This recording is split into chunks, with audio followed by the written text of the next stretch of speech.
Bonjour à tous et bienvenue dans ce déballage et test du Sony PRS-T2. Donc c'est une liseuse à encre électronique. Je dois dire que c'est la première que je vais utiliser parce que je l'ai reçue pour mon anniversaire.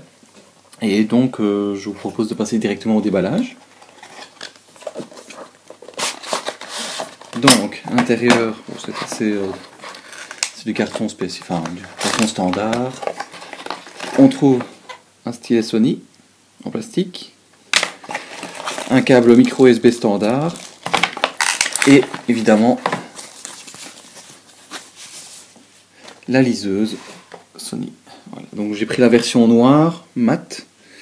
Alors, bon, je ne sais pas si on arrivera bien à voir les détails, mais bon, sinon vous avez beaucoup d'autres vidéos et des photos sur internet. Et bon, dans la boîte, on a encore tout ce qui est guide de démarrage, la garantie, etc. Contrairement aux versions anglophones, on n'a pas de code de promotion pour le premier livre d'Harry Potter. Enfin, en tout cas, je n'ai pas trouvé dans la boîte. Peut-être que c'est réservé au marché anglophone. Ou... Et vu que c'est une tablette belge, on n'a pas accès non plus au Reader Store de Sony. Donc ce que je vais faire, je vais la mettre en route, la liseuse, avec le bouton qui est ici. Voilà. Donc c'est un appareil qui tourne sous Android. De mémoire, je crois que c'est la version 2.2. Donc c'est pas la dernière version d'Android, mais bon, ce n'est pas vraiment problématique parce que tout ce qu'on demande c'est de lire un livre et pas d'avoir des dernières intégrations avec les services Google, Gmail et tout ça. C'est vraiment une tablette, enfin c'est pas vraiment une tablette, c'est une liseuse qui est vraiment dédiée à la lecture. Donc j'ai déjà pris soin de configurer et de transférer quelques livres sur cette liseuse. Voilà, donc le démarrage est assez rapide, vous pouvez voir. Il y a toujours des petits temps de chargement au-dessus. Voilà. Donc voilà, je pense que là elle a fini de démarrer, donc je vais directement plonger dans un livre. Et voilà. Donc là on est dans le logiciel de lecture de Sony. Vu que c'est la première liseuse que j'ai, bon, je l'ai reçue il y a 2 jours. J'ai terminé de lire un livre hier soir, donc c'était un livre de Musso.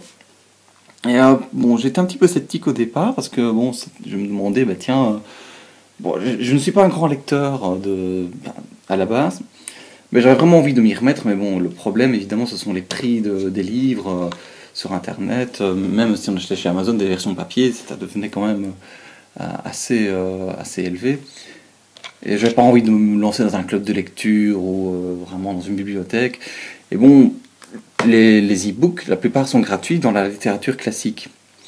Et c'est pour ça que je me suis dit, bah, tiens, pourquoi ne pas commencer à lire des classiques ou même à lire des livres, relire des livres que j'avais déjà dans ma bibliothèque et que j'avais envie de lire d'une autre manière. Donc, ici, bon, c'est un e-book que j'ai un peu modifié parce qu'à la base, il n'y avait pas de table des matières. Vous voyez que bon, la lecture est assez fluide. Bon, il n'y a pas de rafraîchissement toutes les pages, donc vous ne voyez pas de flash noir à chaque fois que vous tournez de page. Je pense que ça arrive que toutes les quinzaines de pages. Donc je ne sais plus à combien j'en suis, mais on va voir bientôt un flash noir qui va rafraîchir complètement l'écran. Ça dure... Ah, voilà. Ça peut se modifier. Donc si vous pensez que, ben voilà, au fur et à mesure que vous tournez, vous avez des petites traces fantômes, vous pouvez demander dans les paramètres d'avoir directement un rafraîchissement complet de l'image.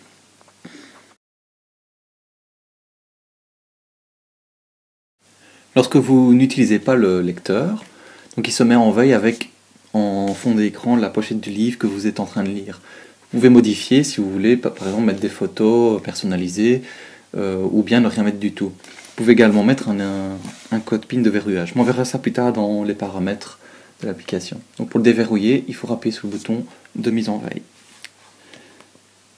Une chose qui est intéressante avec ce modèle de Sony, c'est que bon, d'abord l'écran est tactile, mais c'est un écran tactile infrarouge, donc vous n'avez pas de couche en verre, en plexiglas ou en plastique qui fait un espace entre l'écran et le texte. Donc c'est vraiment directement, vous appuyez sur le texte pour faire défiler les pages. Donc par exemple ici je fais tourner à gauche, à droite, ou de droite à gauche, donc pour faire défiler dans les chapitres et les pages. Mais vous pouvez également prendre des notes, donc d'abord souligner. Vous pouvez souligner assez simplement, le mettre en surbrillance. Si jamais vous voulez savoir la définition d'un mot, par exemple fulgurante, vous avez plusieurs dictionnaires qui sont intégrés. Bon, il n'y a pas de dictionnaire tel quel français, plutôt un dictionnaire de traduction du français vers l'anglais. Mais bon, vous pouvez déjà quand même vous en sortir un petit peu si jamais il y a un mot que vous ne connaissez pas. Vous voyez, c'est assez complet, avec des synonymes en anglais ou en français. Hop, on revient en arrière. Alors si vous n'aimez pas l'écran tactile, vous pouvez utiliser les boutons droite ou gauche. Mais c'est assez surprenant parce que au départ, je pensais que j'allais utiliser énormément l'écran tactile. Au final, je me rends compte que c'est vraiment les boutons que j'utilise le plus. Et je pense que c'est un bon choix que j'ai fait pour cette liseuse parce que j'avais en tête soit le Kindle Paperwhite de Amazon ou bien la Kobo Glow, mais ils n'ont pas de boutons physiques. Et je me rends compte qu'au final, je ne peux pas vraiment... j'utilise beaucoup plus les boutons physiques que les boutons tactiles. Donc si jamais... oui, donc ça c'est fait. Si on appuie en bas, donc on peut voir la table des matières, ça que je vous ai déjà montré. On peut défiler comme ceci. Je vous montrerai dans un autre livre un petit peu ce que ça donne, parce que bon là c'est pas vraiment clair. Et vous pouvez également mettre un marque-page n'importe où, en appuyant en haut à droite. Voilà. Donc un petit triangle qui se met ici. Et si je reviens au menu principal, on peut voir que ici j'ai mis toutes les notes que j'ai prises dans mes bouquins ou dans mes PDF. Bon, par exemple, on va lire celle-ci. Voilà, donc j'avais trouvé ça comique. Donc voilà, j'avais souligné un passage dans un texte. Et voilà, on peut mettre des annotations. Voilà, donc je vais vous montrer par exemple un autre livre. Donc on a la bibliothèque avec soit en liste avec du texte, ou bien vous pouvez également naviguer par couverture.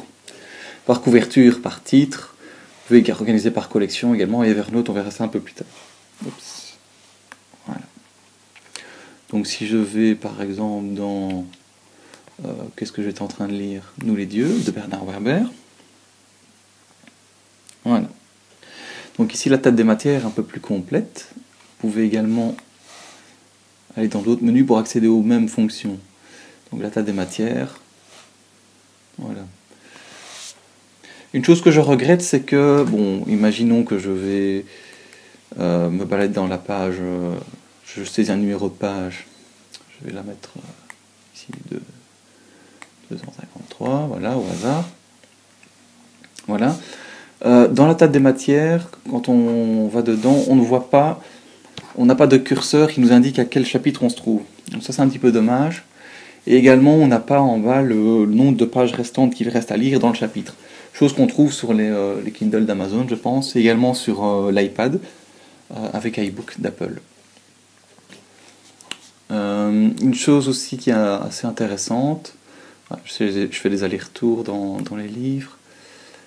Comme ça vous montre un petit peu l'interface aussi. Hein. Voilà. Donc parfois dans les bouquins, vous avez des petites annotations qui réfèrent à une annotation qui est plus loin dans le livre. Donc si on clique dessus, on voit qu'on voit la dernière page du bouquin. Voilà. Et on perd du coup la page qu'on est en train de lire. Donc il y a une fonction qui est assez sympathique, qui est activée automatiquement, qui permet de revenir directement, ici on a un clic, sur la page qu'on était en train de lire. Donc comme ça, ne vous devez pas vous retaper la table des matières et défiler comme ça à travers tout le livre pour retrouver la page où vous étiez.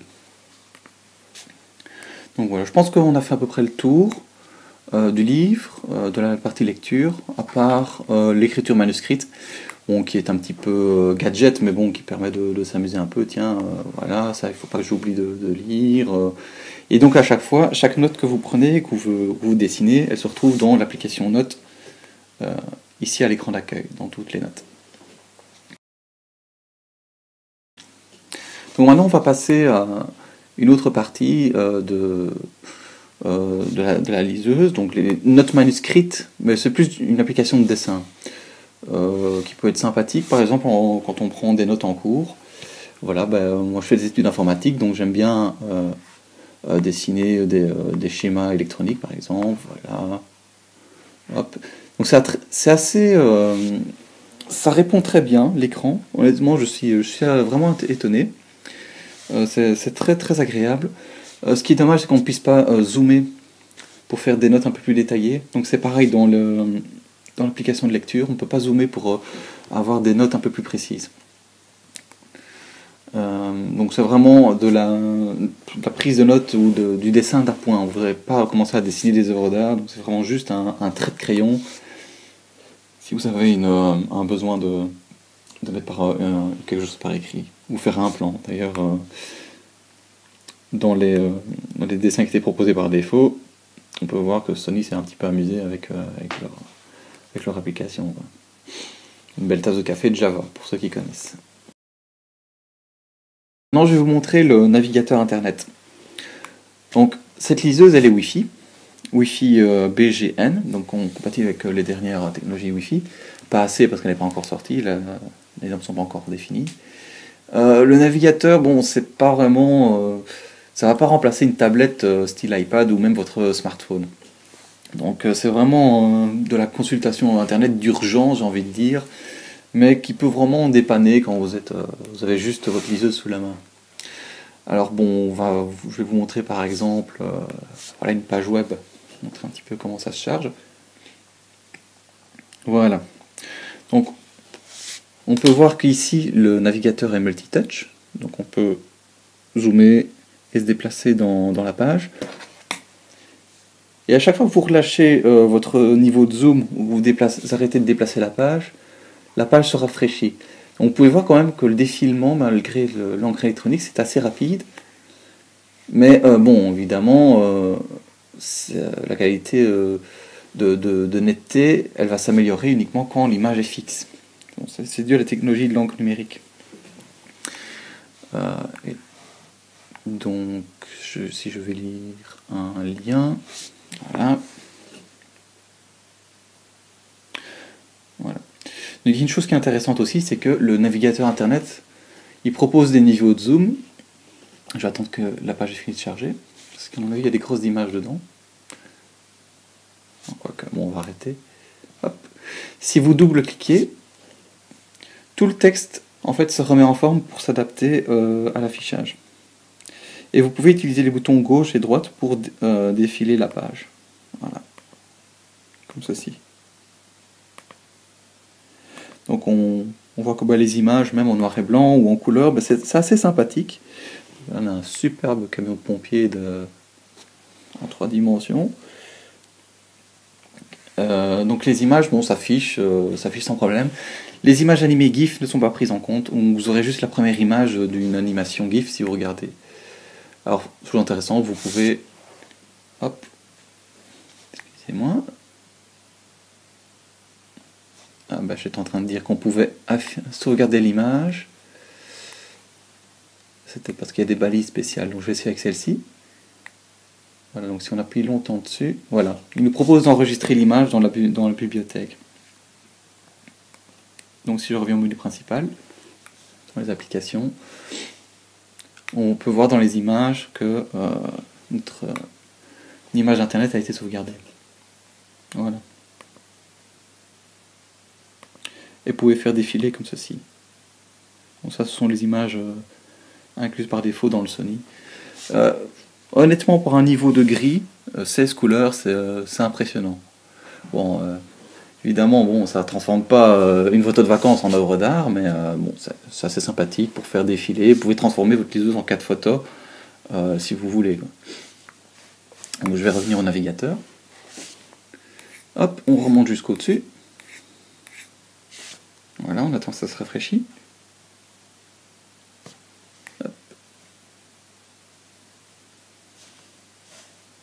Parce que je suis en niveau de zoom peut-être. Voilà. Bon, sinon je vais vous montrer Facebook. Voilà.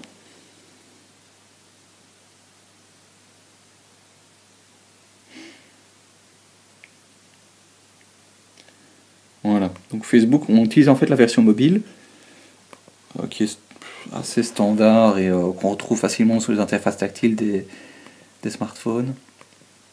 Donc vous voyez, bon, c'est assez, c'est très fluide. Enfin, ça permet de partager facilement des statuts, pas des photos évidemment, on peut pas poster des photos, mais ça permet de voilà se tenir au courant ou de répondre à un email ou une notification qu'on a reçue. Alors je sais pas pourquoi. D'habitude ça me le fait jamais, mais ça ne se rafraîchit plus. Voilà. Gmail, bon, on va vous montrer Gmail vite. Pour montrer qu'il est tout à fait possible de consulter des messages électroniques. Donc encore une fois, vous pouvez faire défiler la page avec les boutons gauche et droite. Pour revenir à une page précédente, on appuie sur le bouton précédent ici d'Android. Voilà, et donc là on revient sur Facebook. Bon, ça je pense que vous avez compris. Une chose qui est un petit peu dommage, c'est que si on veut taper une adresse, donc par exemple ici je vais taper youtube.com, même si j'ai déjà visité le site YouTube, bon, il ne va pas proposer une petite liste de sites qui sont déjà visités, comme on peut trouver sur n'importe quel navigateur. Donc ça c'est un petit peu dommage parce qu'à chaque fois il faut retaper l'adresse au complet. Moi j'utilise plutôt les favoris. J'ai 2 pages de favoris et bon ça suffit largement. La connexion internet est utilisée aussi pour par exemple rechercher des informations depuis les livres sur internet, sur Google ou Wikipédia. Donc imagine que voilà, je choisis un mot, sandwich, et je demande de rechercher sur Wikipédia. Donc automatiquement le navigateur internet s'ouvre et il nous donne un article de Wikipédia sur les sandwichs. Voilà. Et pour revenir à la lecture, j'ai le bouton menu qui permet de continuer la lecture ici. Et on est directement dans l'application. Voilà. Si jamais vous avez des e-books au format EPUB que vous avez sur votre service de cloud, donc par exemple Dropbox, que je vais ouvrir ici, en fait, le navigateur vous permet de les télécharger directement sur la liseuse et de les ajouter à la bibliothèque automatiquement. Donc je vais vous faire une petite démonstration parce que c'est assez sympathique. Alors bon, voilà, ici, voilà, j'ai une petite collection d'e-books. Je vais prendre par exemple dans le dossier Arthur C. Clarke. Hop. Donc ici, je vois que j'ai mon EPUB. Qu'est-ce qu'il fait? Il va le télécharger directement. On peut voir au-dessus, ben voilà. Le téléchargement est terminé. On peut voir la notification. Si je reviens à l'écran d'accueil, hop, le livre s'est ajouté directement. Et il me suffit de cliquer dessus pour commencer à le lire. Personnellement, j'ai été déçu de ce livre-là. Donc, si vous avez lu 2001 l'Odyssée de l'espace, laissez la magie du premier film ou du premier livre opérer parce que ça va vraiment gâcher votre plaisir et votre perception du monde de 2001. Franchement, j'ai été déçu. Mais bon, là on s'écarte du sujet. Donc, si je prends une image JPEG, ça va faire la même chose. Il va la télécharger, enfin d'abord l'afficher, et donc j'ai l'option pour la zoomer dessus ou bien pour la sauvegarder dans la bibliothèque d'images. Donc ça c'était le navigateur internet.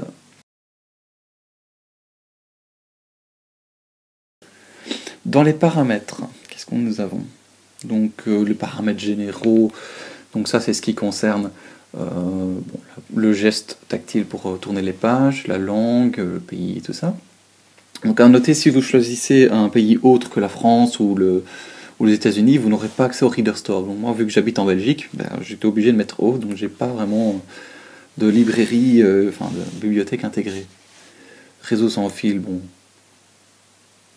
Vous pouvez mettre le réseau sans fil en stand-by, donc ça veut dire qu'après 10 minutes, le réseau sans fil va se désactiver. Et il va s'activer automatiquement si jamais vous ouvrez le navigateur internet ou si vous cherchez une définition d'un mot depuis un bouquin.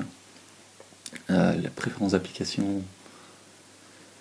Voilà, donc c'est le paramètre de diaporama, le paramètre de navigateur pour les cookies, le cache, le dictionnaire. C'est également là-dedans que vous allez pouvoir définir s'il faut rafraîchir la page automatiquement chaque fois que vous vous êtes dans un bouquin et que vous commencez à défiler la page, si vous voulez un rafraîchissement complet. Paramètre de date, qui se configure automatiquement quand vous vous connectez au Wi-Fi. Gestion de système.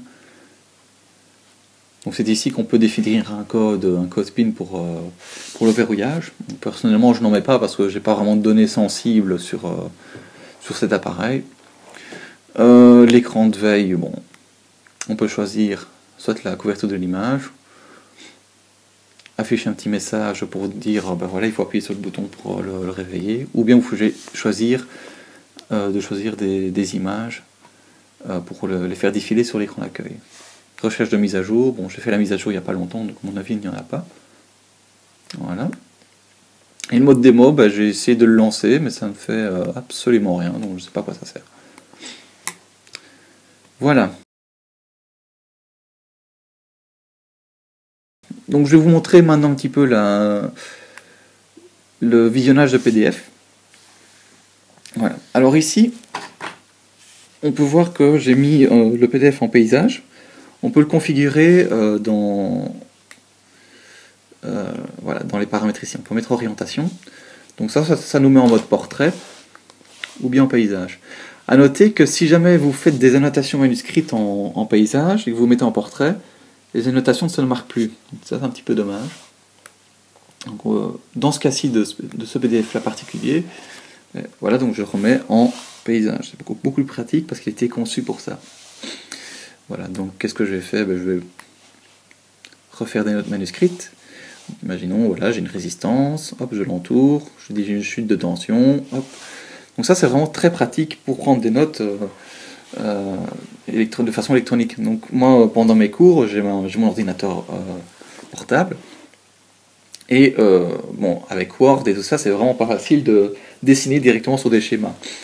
Donc là on a vraiment un outil qui permet d'annoter ces PDF et ces notes de cours et de résoudre par exemple des exercices. Et ça c'est vraiment génial moi je trouve. Donc un exemple un peu plus parlant. Donc, pour vous montrer un petit peu les collections, voilà, j'ai classé mes cours d'électronique dans une catégorie. Donc, on pouvait faire ça avec Calibre, le logiciel de gestion d'e-book. Donc, j'ai mis tous mes documents dans une seule catégorie. Voilà. Donc ici, ben voilà, j'ai une interro et je peux commencer à résoudre un exercice. Donc encore une fois, ce qui est dommage, je ne peux pas zoomer. Enfin si, je peux zoomer, comme ceci pour revoir un petit peu à quoi ça ressemble un peu plus près. Mais je ne peux pas utiliser ce niveau de zoom pour faire des annotations. Je m'embrouille un petit peu. Manuscrit. Donc je suis obligé de venir au niveau de zoom par défaut pour commencer à faire des annotations. Ça c'est un peu dommage. Hop, 0,7 volts, machin truc. C'est vraiment dommage parce que quand on exporte ça sur le PC, ça devient vraiment immense au niveau de la grandeur des notes manuscrites. Et parfois, il y a des schémas qui sont vraiment assez complexes et donc qui demandent un niveau de précision assez important. Mais bon, pour la consultation de notes, ou même on peut directement aussi souligner des passages de phrases dans un PDF également. Donc, je pense aux gens qui font du droit ou des études littéraires. Ça c'est vraiment très pratique. Donc voilà, donc ici ben voilà, je peux mettre en surbrillance. Voilà. Et encore une fois, tout ce qui est surbrillance, notes manuscrites, se retrouve dans toutes les notes ici. Donc voilà, cours d'électronique, électronique, montage, quel est l'état de la LED. C'est ce que je viens de souligner. Et tout est référencé par une icône pour savoir un peu quel type de notes on a utilisé.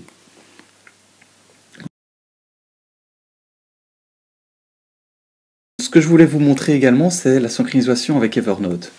Bon, je vais aller dans le menu d'Evernote. Evernote, qu'est-ce que c'est? Dans ce cas-ci, ça sert à, par exemple, je lis des articles sur Internet sur mon PC, et je le trouve intéressant, mais il est vraiment très long. Donc qu'est-ce que je fais? Je clique sur un petit bouton sur mon navigateur, et l'article va être sauvegardé directement dans Evernote. Et le service Evernote va pousser directement l'article que je viens de sauvegarder sur ma liseuse. Tout ça automatiquement si on est connecté au Wi-Fi. Voilà. Donc il n'y a pas besoin, si vous mettez la synchronisation automatique, vous n'avez pas besoin de faire une synchronisation à chaque fois que vous lancez votre liseuse. Ça se fera tout seul, chaque article sera sauvegardé. Donc j'en ai sauvegardé quelques-uns, ça se met dans... Il y a une rubrique spéciale pour Evernote, donc je clique ici. Voilà. Voilà, ici j'avais vu un test de la Sony. Voilà. Donc ça se lit exactement comme un e-book. Bon, ici on a un test de jeu vidéo. Voilà.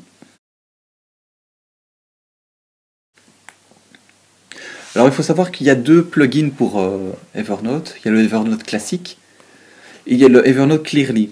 Alors moi je préfère Evernote Clearly parce que justement il permet de redimensionner les caractères sur la liseuse. Tandis que parfois le plugin Evernote, on vient de le voir juste avant, ben, ça ne fonctionnait pas toujours. Niveau des polices, on en a combien disponibles? Je pense qu'on en a 8. Donc original, bon, je ne sais pas vraiment à quoi ça sert. Donc vous avez ces différentes polices. Donc si je mets du Verdana, voilà, la police se change. Bon, moi je reste souvent avec la police originale. Voilà, comme ceci.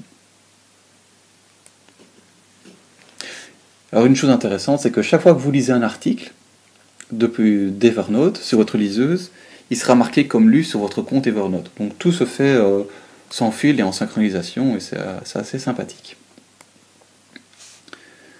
Voilà. La configuration de Facebook en fait vous permet de partager un passage de livre sur votre réseau social. Hop. Si je prends les fourmis de Bernard Werber, voilà.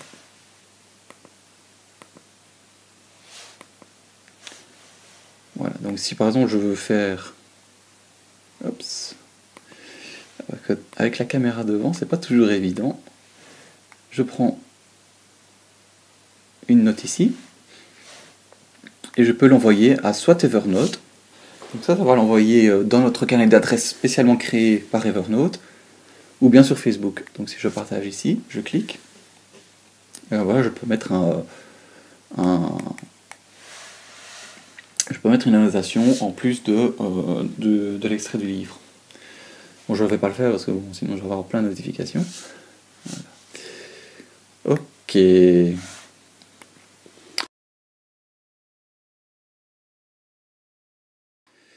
ben voilà, je pense qu'on a fait à peu près le tour de cette tablette. Bon, globalement, je suis assez satisfait. La batterie, je l'ai reçue, comme je vous avais dit tantôt, il y a 2 jours. Et j'ai lu un livre entier dessus. J'ai pas mal testé le navigateur internet pour Twitter, Facebook, de temps en temps un petit peu de lecture sur des forums. Et donc on peut voir ici, voilà. La batterie est encore complètement remplie. Sony annonce une autonomie de 2 mois. Bon, après 2 jours et demi, je ne peux pas vraiment faire d'extrapolation, mais je pense que vraiment au moins 2 semaines, largement, avec du Wi-Fi, ça tient sans problème. Vous pouvez également mettre une carte mémoire micro SD ici, si jamais les 2 Go d'espace ne vous suffisent pas. Mais bon, avec 2 Go, franchement, il y a déjà moyen de se faire plaisir et de faire des bonnes séances de lecture. Une dernière chose que je voulais souligner, c'est que cette liseuse n'est pas rétroéclairée. Donc, si on éteint la lampe, bon, évidemment, on ne voit plus grand-chose. Pourquoi j'ai choisi celle-ci plutôt qu'une liseuse rétroéclairée?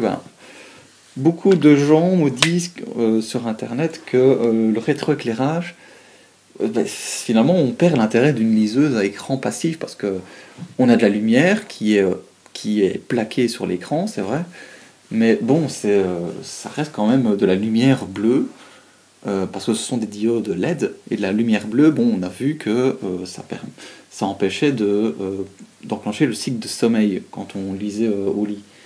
Et donc, je préférais avoir une lecture à une liseuse à écran passif, totalement passif, plutôt qu'une liseuse éclairage, parce que de toute façon, quand on lit un bouquin, on a une lampe à côté de soi.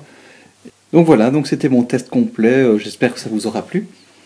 N'hésitez pas à poser vos questions ou à même vous abonner. Bon, il n'y a pas grand chose sur ma chaîne YouTube, mais bon, ça fait toujours plaisir, un petit message ou quoi.